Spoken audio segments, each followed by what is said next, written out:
in your folder you will see quite a number of pieces of paper, and they include the agenda for this evening.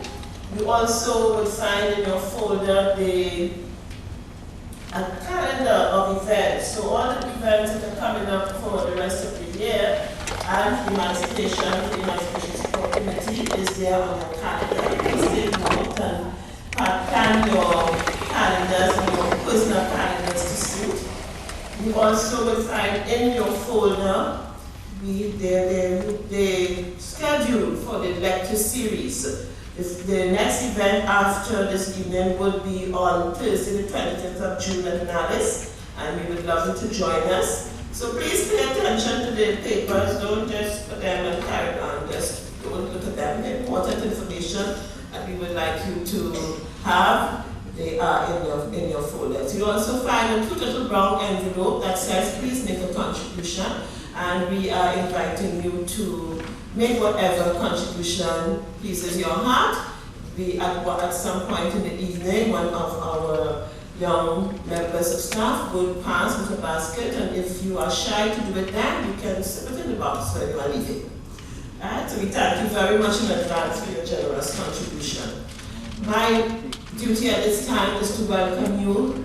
I thank you all for taking the time to come. I know today is Labor Day, and we have very important events also taking place at this time in Faisalan. And we also want to remember the importance of this day for our workers in Trinidad and Tobago, because that too has been a struggle for justice for many years and continues up to today. But we thank you for taking your time to be here with us. We hope that you would enjoy the presentation that would be given by our feature speaker, Mr. Wale Idris Abijade, and that you will also enjoy the entertainment that we will have from the Belmont Freetown Folk Arts and Cultural Performers. So we thank you for being here, and I wish you a very pleasant afternoon.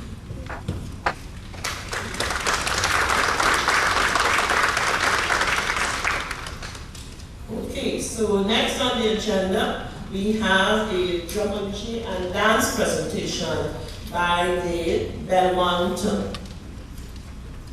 Cultural Folk Arts and Cultural Performers, and let me give you a little information about the group.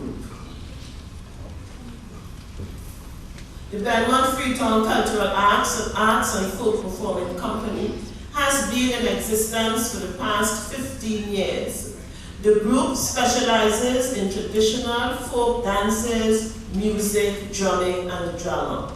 Their main objective is to help youths, to give them a sense of direction, responsibility, discipline, and build their self-esteem through the performing arts, while teaching them about their history, heritage, and culture. The Prime Minister's Best competition is one of their main areas of focus, and they enter the competition each year. Within the past 10 years, they have been successful in their endeavors, and they have traveled to London and Liverpool, where they take part in the Bruhaha International Liverpool Street Festival Cultural Exchange. They have also participated in a cultural exchange with Canada, performing at West Can Folk Performing Company.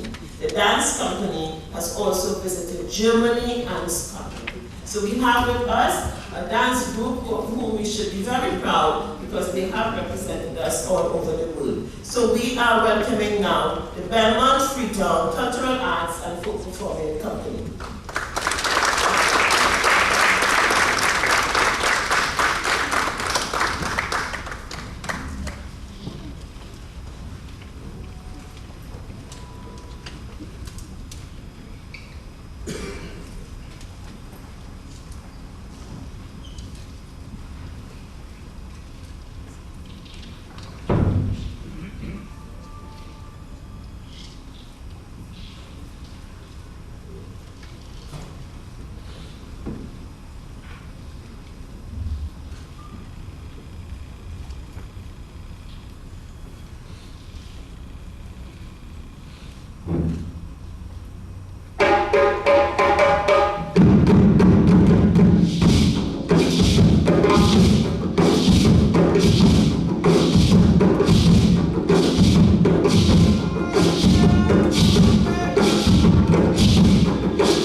and growing and developing the group. And thank you to the dancers and the drummers. Let's give them another.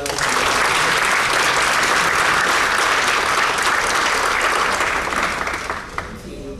So we move on next to asking our chairman to welcome our fifth-year speaker. So at this time, I will now ask Khafra Kambon, the chairman of the Emancipation Support Committee, to please come forward and welcome and introduce our speaker.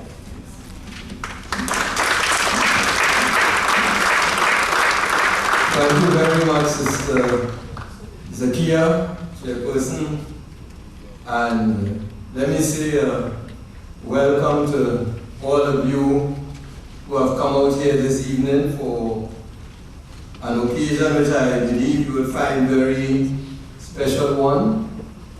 And let me welcome as well our special guest, whom I met for the first time 2 days ago. I knew him by voice before, and I saw his face as well. Our form of communication initially was via a global African teleforum which he organized that put people from the continent of Africa, from Europe, from South America, the United States, and the Caribbean in touch with each other to discuss African affairs. That is part of what he does as director and founder of African Views.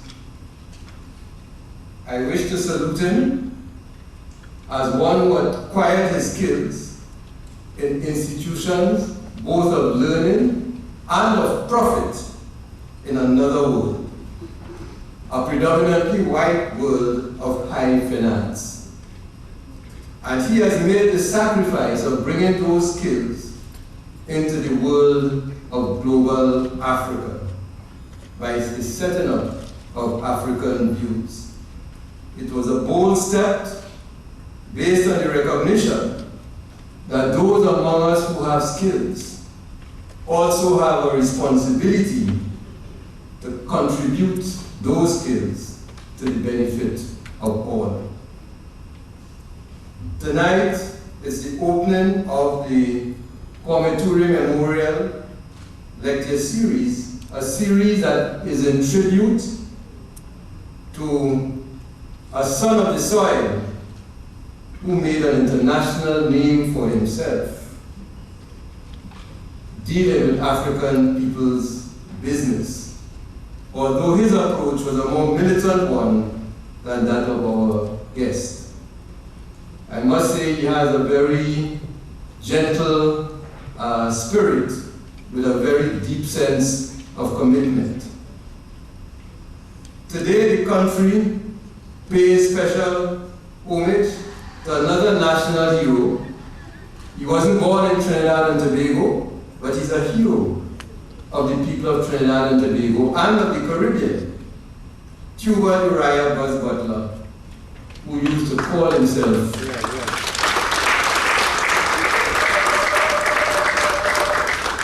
Butler the Black. And we want to express solidarity with our national labor movement. It is sad that the labor movement is as divided as it is now. It has had, in fact, a history of divisiveness, but we look forward to unity coming to the labor movement once more. This is the first lecture of this lecture series in this, the first year of what the United Nations declared to be the International Decade for People of African Descent. Ironically, this is the year in which the Dominican Republic chooses to challenge our manhood and womanhood. And we must show them that they will not make that challenge and get away with us, because we cannot afford to be indifferent where the fate of more than 500,000 people who live in the Dominican Republic, who look like us, where their fate is at stake. And there's much news we are going to get out of the Dominican Republic over the next few days. I want us to really make ourselves police, all of us, for any product that comes from the Dominican Republic. When you go to the grocery, when you look at your shelves at home, see if anything comes from the Dominican Republic. Step one, we must buy nothing more from them. But this, we continue in the Dominican Republic and our brothers and sisters at another time. It's just that I could not leave that subject alone. It is so close to the heart. I want to say a few things about the speaker in the context of where we are today as African people, confronted both with obstacles and with opportunities.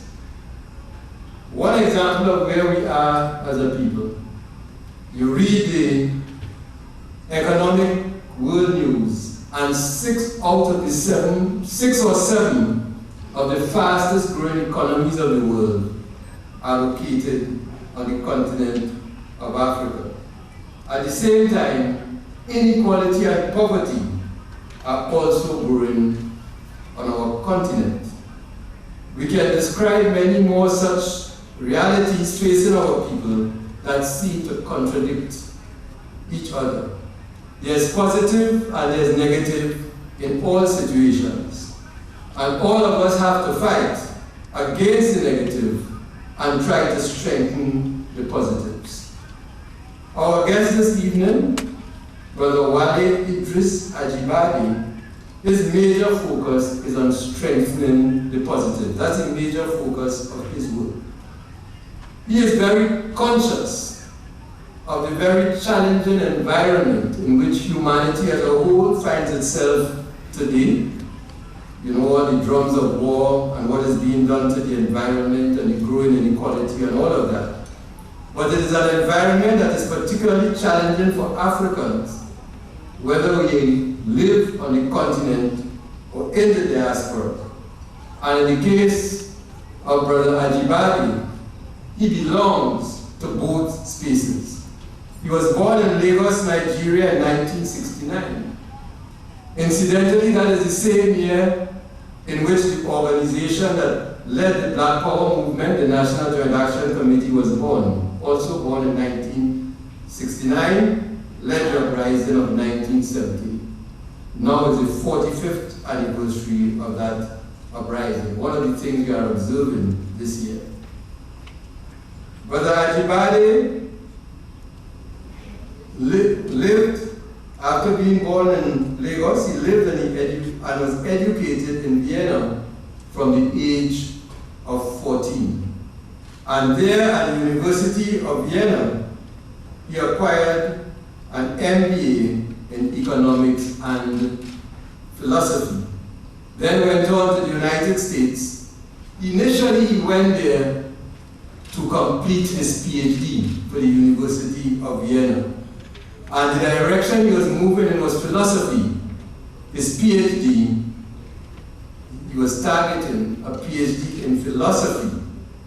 And at the time, the topic he was looking at, what was again the topic?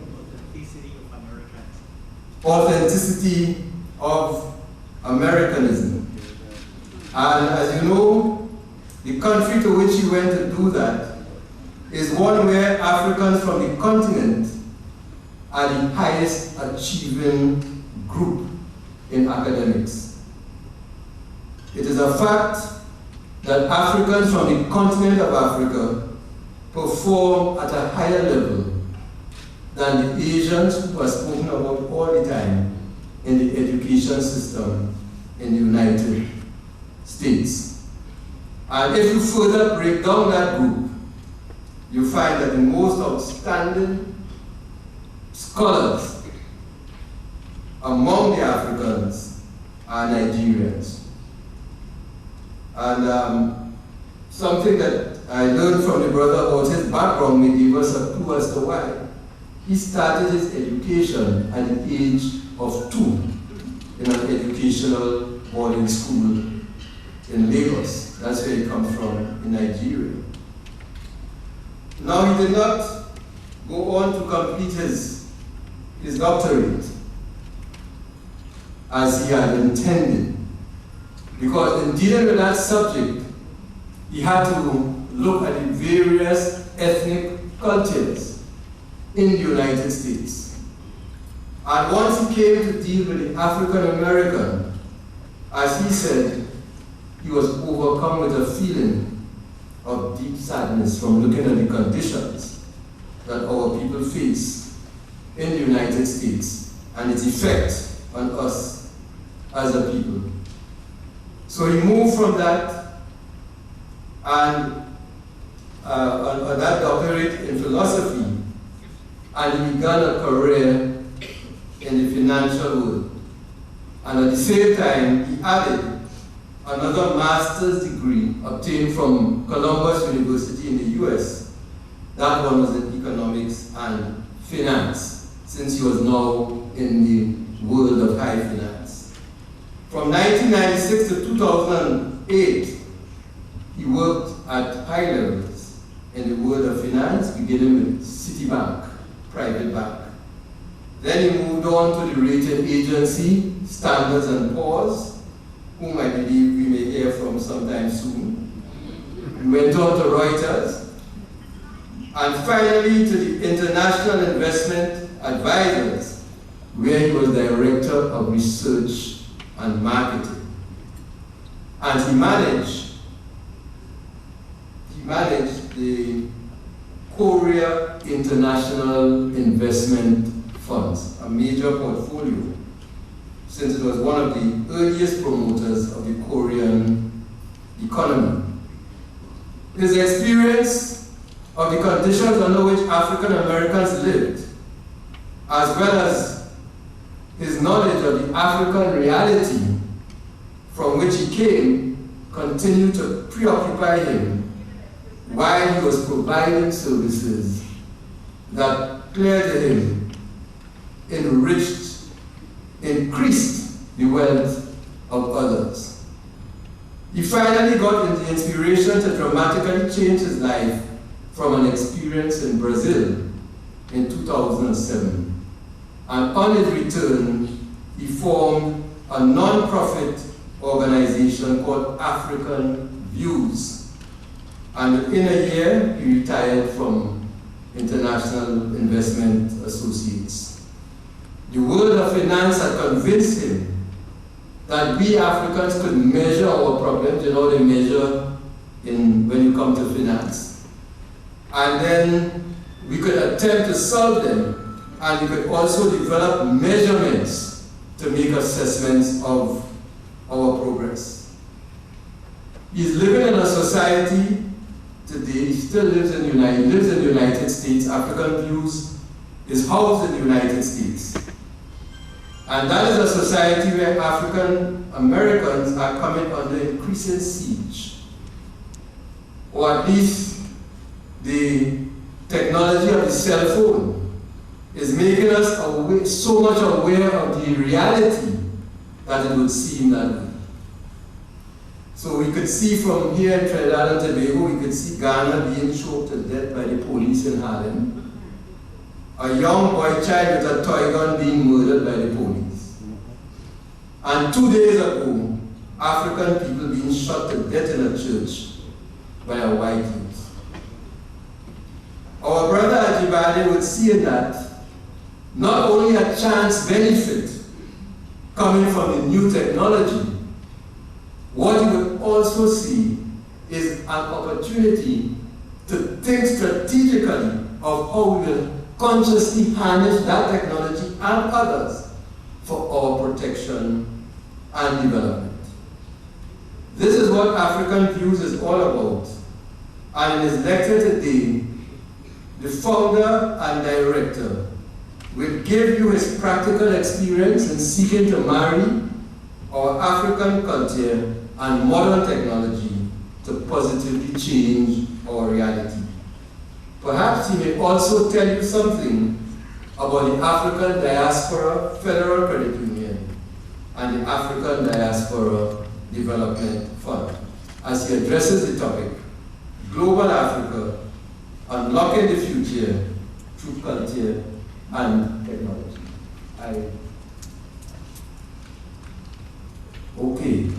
Before I introduce him, just let me acknowledge the High Commissioner of Nigeria, His Excellency Brother Adeyemi.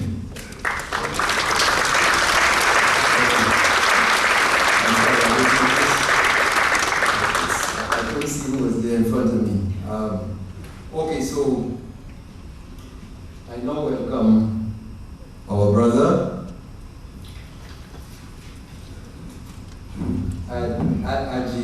Ajibola.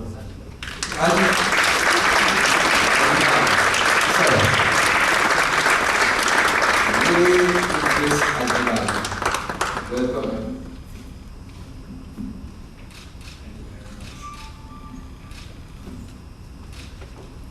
Good evening.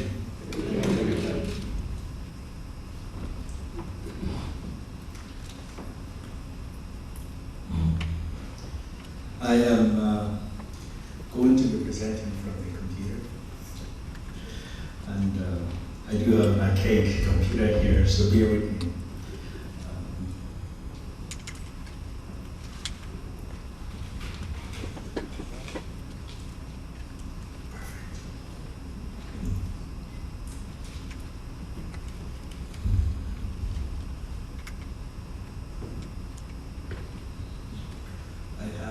Several wires on me.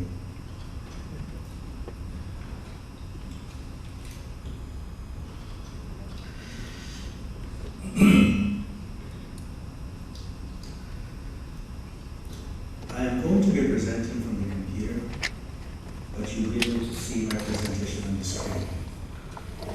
So,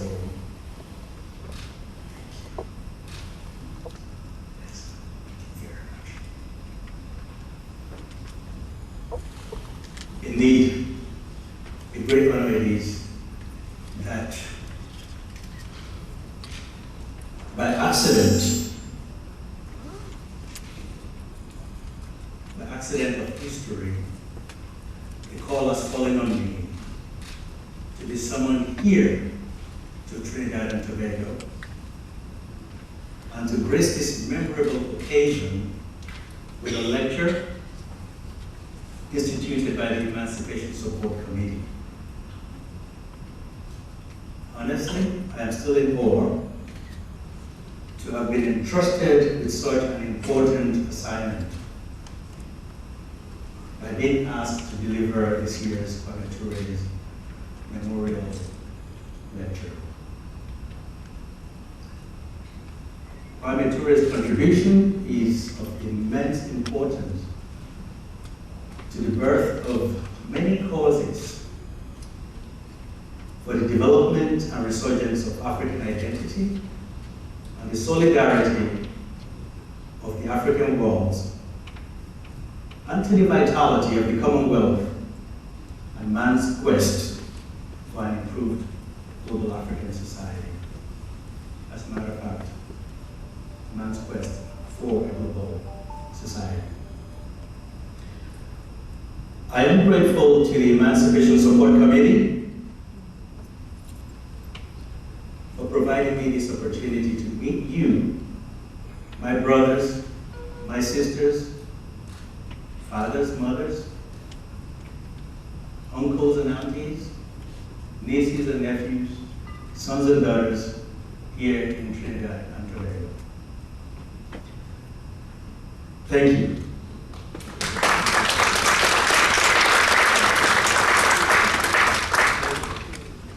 May God bless you. May God bless the Kingdom of Africa that you have built and cultivated so well in your heart here in Trinidad and Tobago.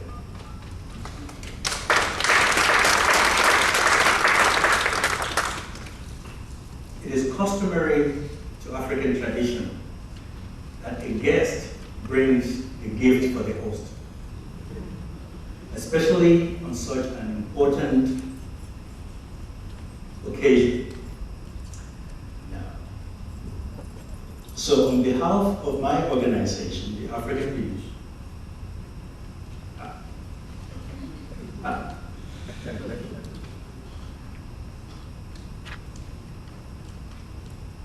you can read it too.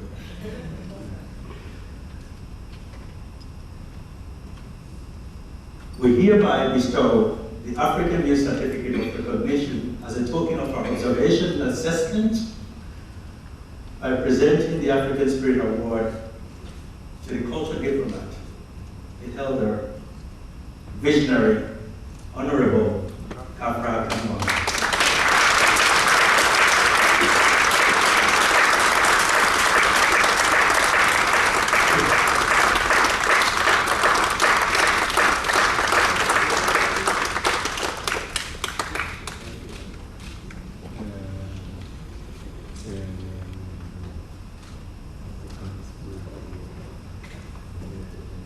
Let me read the content of the African Spirit Award to you.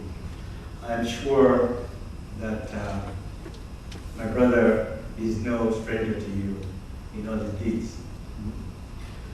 But the African Spirit Award in itself is the inextinguishable aspiration for ancestral legacy and the inexhaustible desire for truth, justice, and peace, as well as the gospel of faith, empowerment, recognition, and reconciliation of global African dignity within the universal systems of human affairs. Honorable Khafra Kambon has demonstrated leadership that represents the true value and unwavering commitment to the struggles and the enlightenment of the collective African society for several decades.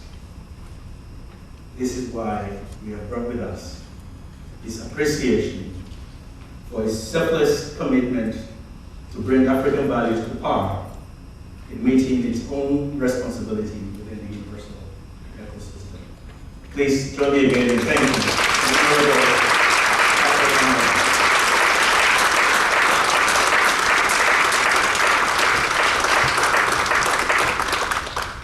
certificate looks like this. It's much better what's on his hand because it has all the signatures and the stamps on it. Thank you again. It's so wonderful to be here in Trinidad and Tobago. I have looked forward to it for such a long time. I was thinking perhaps I was going to come here on vacation, only to be unexpectedly summoned here by the Honorable Brother Khafra Kambon. I am incredibly grateful to the Emancipation Support Committee of Trinidad and Tobago, who has taken the initiative to establish the Kwame Ture Lecture as a platform from which new ideologies and new philosophy will be generated annually to inspire the people of Africa and all peoples of African descent to sustain confidence in our ability to improve our performance in collectively reaching heights that are attainable to all subsisting cultural periods on Earth. And I think that is very important. We pray that as long as the Kwame Ture Memorial Lecture lives, this series will continue to strive towards fulfilling the true identity, the true intention of the Emancipation Support Committee of Trinidad and Tobago. So as courtesy, please allow me once more to just quickly brief on African views. I know that Brother Kambon spoke a little bit about me. That's quite a lot that I've heard of myself, and I can't thank you enough for doing that honor. But I'll tell you just a little bit about our organization. I'll make a few corrections. The organization itself was founded in Brazil, so not the United States.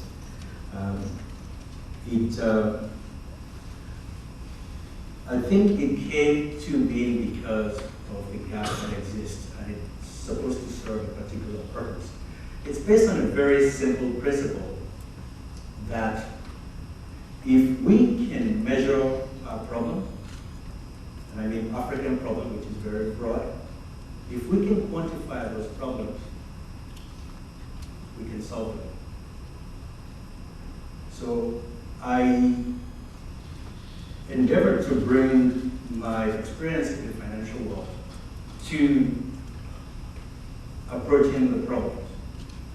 And I, with the help of various people who support the organization, was able to identify about 100 indicators that were created within the organization that we use to measure different aspects of the challenges that we face, both historically and immediate challenges, with the hope that we can create and unlock the future once we are able to recognize and identify the past.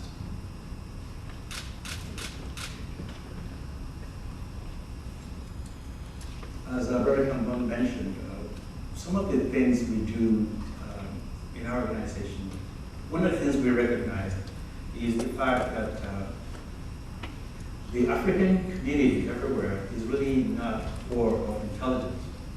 The only problem is that those intelligents are privileged to certain few. So they exist in silos.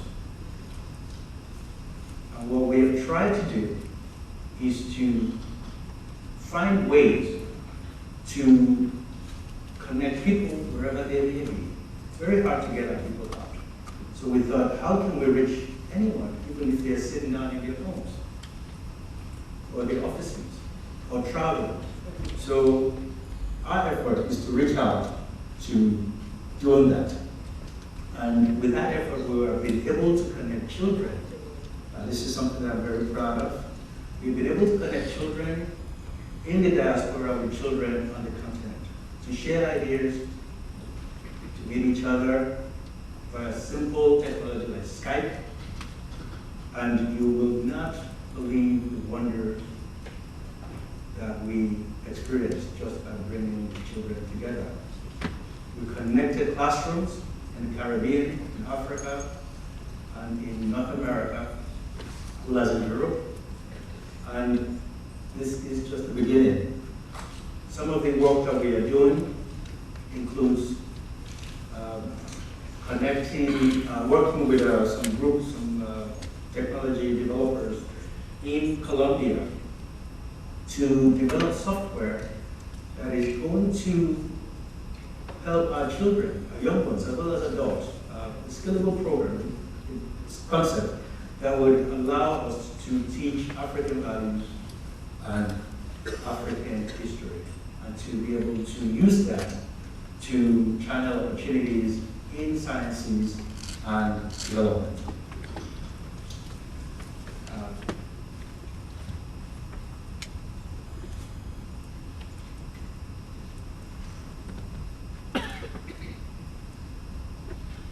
So, I'm here today to share my ideas about how to unlock the future through a collective global African effort. And the theme assigned to me has been to share my experience in how to unlock, to share my experience on how to unlock the future through culture and technology. Now, this topic is particularly appropriate as it complements the observance of the United Nations Declaration of the International Decade of the People of African Descent. This theme also reflects relevance to the justice and development in the African world, especially in reference to the recognition of the need for reparation and restitution. Those two words still send the chill down the spine of people who have to deal with this.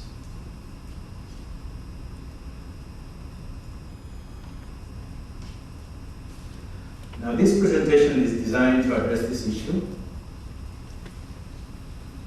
But what I've endeavored in this presentation also is to attempt to juxtapose the chronology of African experience and the development leading to emancipation from 1833 up to date in Africa and diaspora. After all, create the future, we must understand the present. And to understand the present, we must know the past.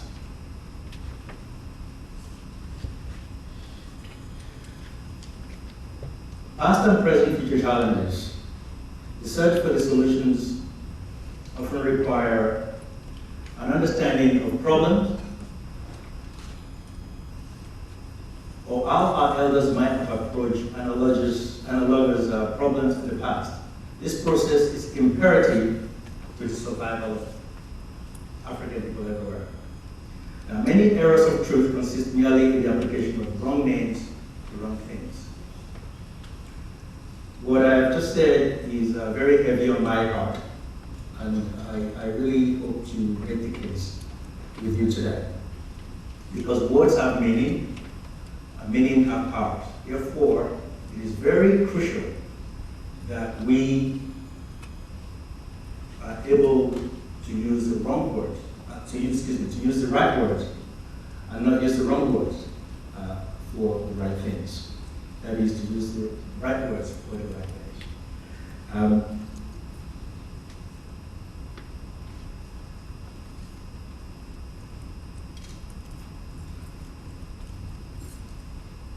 The issue of emancipation was at the forefront of this presentation.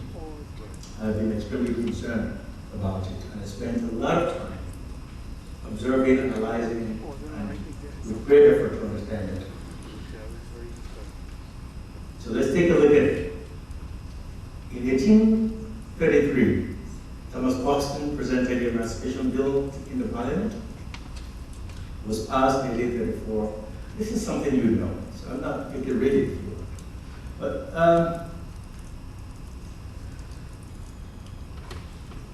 the concept is that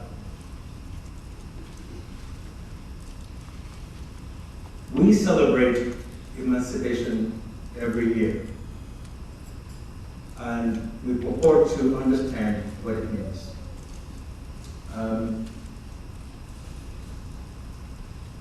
And as mentioned, I took time to look at it, to understand where we are in the process. If a word does not reflect its meaning, it should be of great concern to us, especially because of our experiences.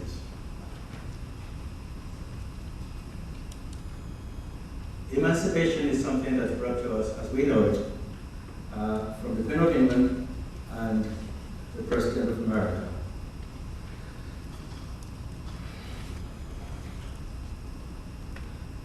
So it's become a common knowledge that emancipation has not fulfilled its promise of freedom to the people of African descent. Rather, we Africans find ourselves grappling with a condition that has relegated us to partly free everywhere. So what is the problem with emancipation? Why does freedom and independence remain elusive to our people? I found this phrase here by William Graham Sumner. For Negroes' emancipation contained a great disillusion. Where is the disillusion? Where is the problem? This is a problem that we must solve in order to unlock the future for the independence and the full freedom of all people of African descent everywhere in the world.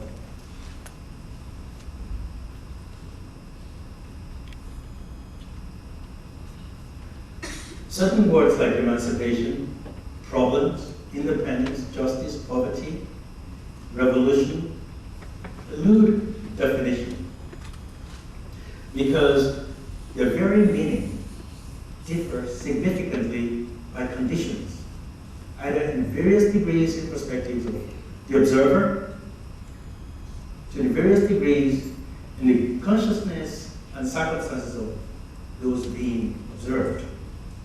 And I hope you follow me. This deduction is further corroborated by the mundane ways of acquiring knowledge, such as a priori and a posteriori. The term a priori from the earlier and posterior from the later are used in philosophy under the branch of epistemology to distinguish two types of knowledge, justification or argument. A priori knowledge or justification is independent of experience. For example, slaves are free because emancipation proclaimed it. A posteriori knowledge or justification is dependent on experience or empirical evidence. For example, I met someone who was a slave before emancipation. So that tells me emancipation must have freed the person. Well, the dispute between rationalism and empiricism concerns the extent to which we are dependent upon sense experience in our effort to gain knowledge. Rationalists claim that there are significant ways in which our concepts and knowledge are gained independently of sense experience.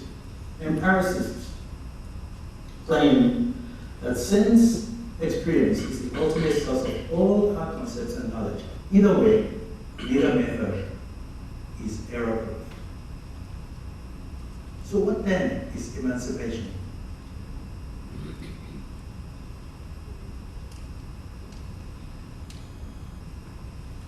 According to the dictionary,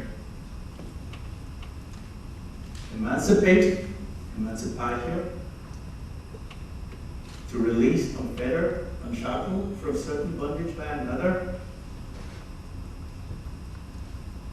The word from the etymological sense stems from Latin emancipatus,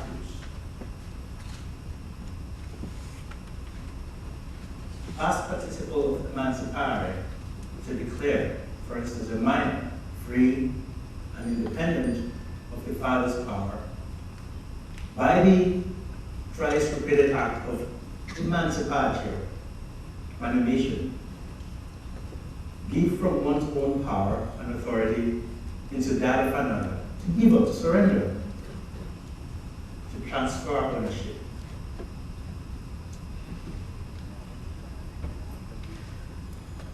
Out of this ambiguity, I surmise, and we might, just as well, we'll see three alternative versions of emancipation in the context of slavery. First, emancipation as inclusion, where the oppressed individual or group acquires equal right of participation in existing social and political structure. That's one. Emancipation as revolution, or the wholesale eradication of existing social structure, with the assumption that the very social structure itself is both the cause of oppression and beyond reform. And there's a third perspective.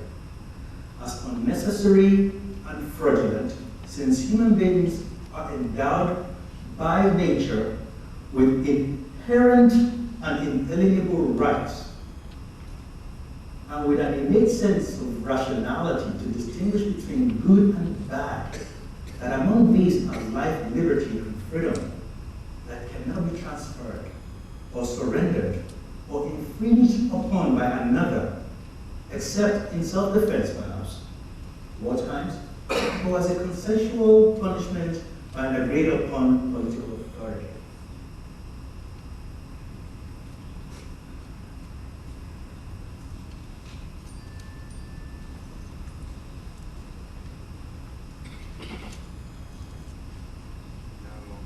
There are three dimensions of emancipation. Actually, there are two. I added the third one. The two dimensions of emancipation recorded, of course, in the Western pedagogy is from Tocqueville, Alexis Tocqueville, and Karl Marx. But I included David Walker, who I believe you're quite familiar with. I'll share this perspective with you.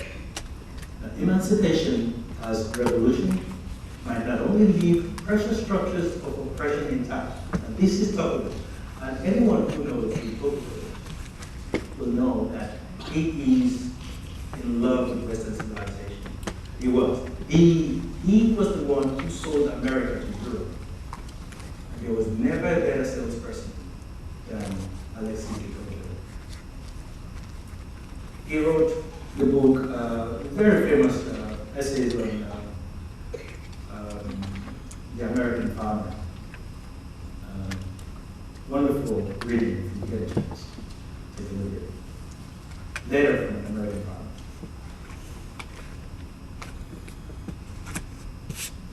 Now, he also said that emancipation might also sow the seeds of despotism and results in an even greater oppression. Therefore, one must be cautious how to approach emancipation. Ultimately, a gradual approach which takes